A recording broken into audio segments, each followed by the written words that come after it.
See, this grass is not nearly as good as the grass on the home place. You see, you got a lot of these opportunistic, tap-rooted weeds. I don't worry about them. As the grass gets better, they'll become less and less of an issue. You can hasten it by mowing if you want to. I'm not in that big a rush.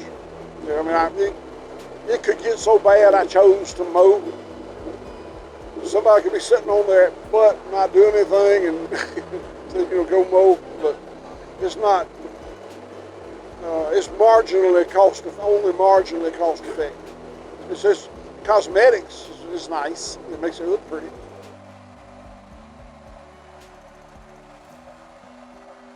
There's a big drove of hogs in these. The previous owner cut pine trees here, and it grew up very thick in seedling pine, volunteer pine.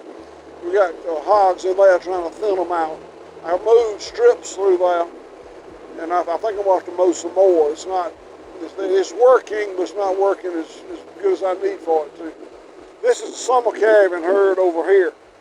We just put the bulls out with them August 15th. They're right in breeding season right now. There's hogs over here.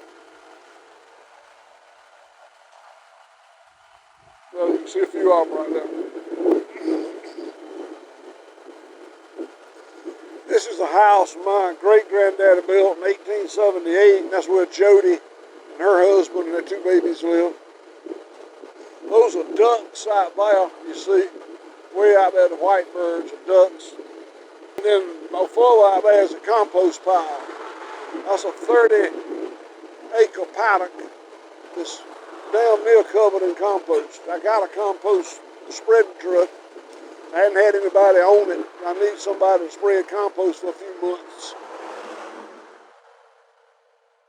This is our landline here on the north end. A little 30-acre farm on each side. We go around it.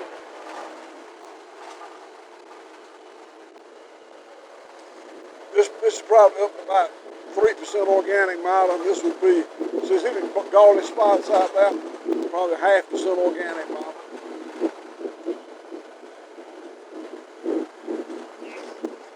If we bought this farm, it's not for sale, but if we bought this farm, it would sell for about $2,000 an acre.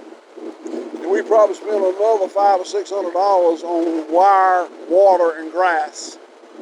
And it would be cash flow negative for about 4 or 5 years. Just not, we won't raise enough grass to service, return on that amount of money. After about 5 years, it'll start a little bit.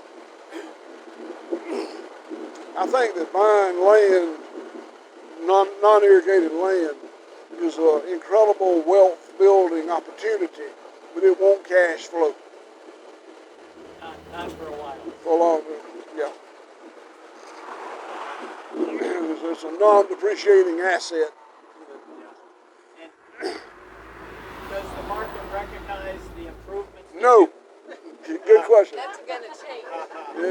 I'll tell you a story in a minute. Let me hold that thought. I'll tell you that story. So this wire right here is fiber optic line. He showed it. They said when you see that snowshoe, so I'll show you one in a minute. That's fiber optic. And so I was interested. I'm mildly interested. So I came home. Next Sunday, I was putting cows in this paddock up here. I said, damn, that's one of them. And sure enough, it's fiber optic. So I did a deal with the carrier that owns it. We're putting in these houses up here. We're going to have Manhattan speed connectivity in Bluffton, Georgia. It comes with a cost, but this is all brand new. In fact, it's not hooked up yet. It's not. We got they call it a switch to connect this stuff. That's a snowshoe right there, that little thing right there. Right there. So, it offers what we got a hardened off system now so that it'd be harder for somebody to they still hack you. They hack Chase Manhattan Bank, but it'd be harder. Up here is, I told her to come this way to show you a couple of things. One is these pine trees we're fixing to get to. By the time I bought this farm, I'd learned what to do with planted pines. I took out every third row completely, and about half what was left in the remaining two.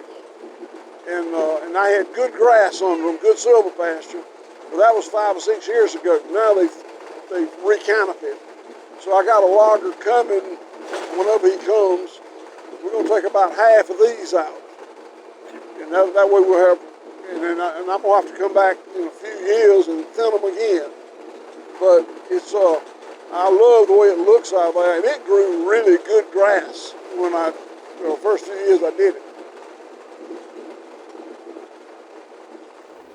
And all that reestablishes itself naturally. You don't have to plant it. This did. They were eating there, shitting there. So I was see how every third row's out, and you can still see a little green under there, but it's not enough light.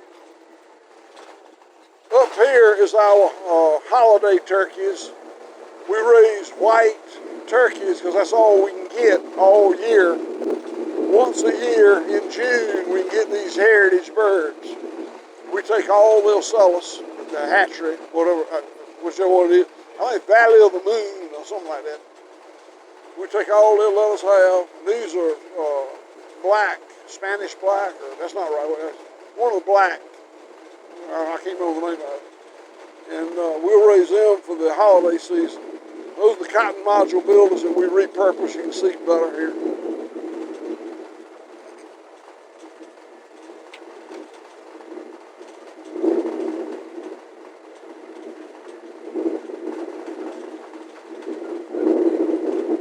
Those water is outside because the turkeys get out.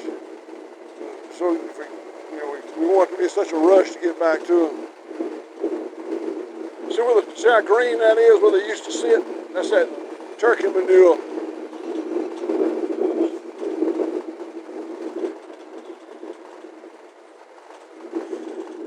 This is our end of the farm here.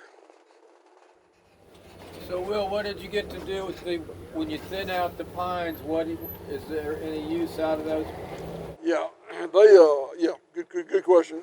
So the logger, I'm having to make him cut them before a good timber manager would cut them. Because I'm not a timber manager. I'm a grazing manager. So my deal with him is he cuts them and sells and markets the timber.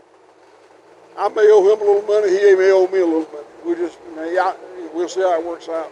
Last time, he told me, he said, "You're going to owe me. I'm not getting enough."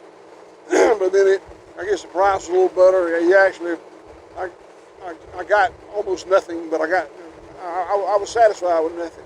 I wanted the trees cut.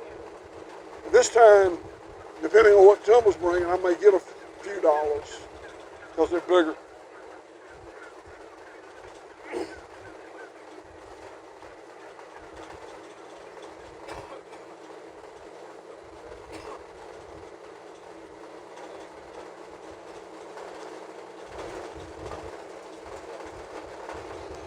This farm over here looked just like this when I bought it. The same guy was farming both farms. If as hard as I graze it, they destroy it. Which I don't like selling pine straw, nutrient removal. I mean, you're taking a lot of good off your land. I don't.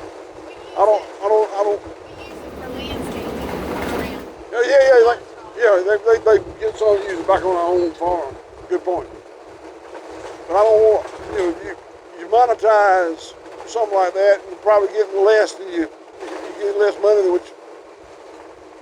I was going to tell you about the hay situation. I forgot. I got a very advantageous situation with hay. There's a rendering plant in Cuthbert, about 20 miles north of here. They bring in chicken waste, not manure, but from a plant, the guts, feathers, whatnot, from a big radius. I don't know how far, huge $100 million plant. And they make pet byproduct meal, poultry byproduct meal for pets there. And that is apparently a very water intensive process. I think they just boil it, I guess. So that wastewater goes out on about a 300 acre spray field, got 6 pivots. And they need those nutrients taken off so they won't become overladen. And I want those nutrients, so I don't pay them very much at all for the hay. And then I hire a farmer to cut the hay for me. And we'll make about 5,000 rolls of hay a year, maybe a little more. I don't really need 5,000 rolls of hay, so I can waste it. So when I'm wintering my cows for that 6 weeks or whatever, I put them on the poorest piece of land I got, and I pour that hay to them, and I feed it on the ground. I call it hay bombing. I feed it on the ground, never the same place twice, and they just destroy it. I mean, it looks like a moonscape when they get through it. And all that 5,000 rolls of hay and urine and feces and those cloven hooves pushing it in the rain, it's just incredibly. There they are now. We didn't see the finishing herd. They were too far back off the road, but they're down there where my daughter lives. How many you have in the finishing herd right now? Probably 400. But we're fixing a wean, so there'll be another probably 400 bulls, 400 something bulls put with them. So that's going to happen next week, the last 2 days of this month. You castrate the bull cats for the finishing herd or no? Leave everybody like that? I probably won't ever castrate another. I tell them, we used to castrate everything born on this farm that wasn't named Harris. Now we don't castrate anything. Well, we have started back castrating pigs. I don't like it, but there's a thing called boar taint that some people can detect and some people can't, and I can't. But we quit castrating everything, and had some complaints with boar taint, so we went back to castrating all. We save enough boars for ourselves. We don't buy any outside genetics.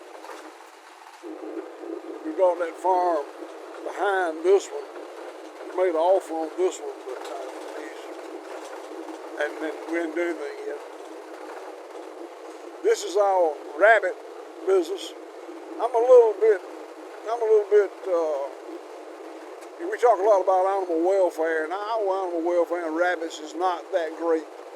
We expressing instinctive behavior, and rabbits are too feral. We kind of. I like our animal welfare a lot less with rabbits than I do everything else we raise. That's our intern house. So I didn't tell you about. We got an intern program. We bring in up to 6 interns 4 times a year. And, we have 15 to 20 applications usually for the 6. And I think it's a pretty good program. But we wind up hiring a number of them, a percentage of them. Get some really good employees like that.